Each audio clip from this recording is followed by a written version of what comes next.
एवढ्या जास्त क्वांटिटीमध्ये पोहे करायचं चालू आहे, कारण पाहुणे आले होते घरी. माझ्या नंदेची सुपारी फोडण्याचा कार्यक्रम होता, तर सगळे पाहुणे जमले होते. म्हणून त्यांच्यासाठी नाश्ता एवढ्या क्वांटिटीमध्ये केला होता. खूप पाहुणे होते आणि एखादा कार्यक्रम करत असला ना, तरच असं पाहुण्यांनी घर गजबजलं राहतं आणि तसं घर गजबजलं तरच कार्यक्रम असल्यासारखा वाटतो. तर सगळे पाहुणे नाश्ता करून, जेवण करून निघाले होते. मग ते गेल्यानंतर आत्या म्हणल्या, "चला आता अधिक महिना आहे ना, आम्ही जोडवी करायची होती मला आणि आत्याला." म्हणून आम्ही जोडवी करायला दोघेही निघालो होतो.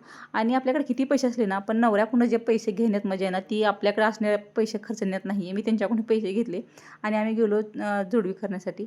मग मी मला स्वतःलाही घेतली आणि आत्यालाही जोडवी घ्यायची होती. मग आम्ही दोघींनीही जोडवी घेतली आणि अधिक महिन्यात चांदी घेण्याचं किंवा सौभाग्याचा अलंकार घेण्याचं महत्त्व आहे. म्हणून आम्ही अधिक महिन्यापर्यंत थांबलो होतो.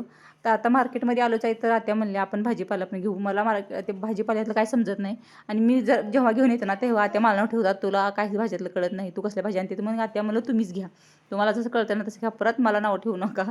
मग आत्यानं सगळ्या भाजीपाला घेतला आणि लेकरांसाठी माझ्या लहान मुलाला अम्मूला खूप आंबे आवडतात, म्हणून त्यासाठी आंबे घेतले, वॉटरमेलन घेतलं आणि आम्ही निघालो घरी. तर आत्याला म्हणलं, "आत्या तुम्हालाही ओझं नको, मलाही नको, आपण दोघी धरूया."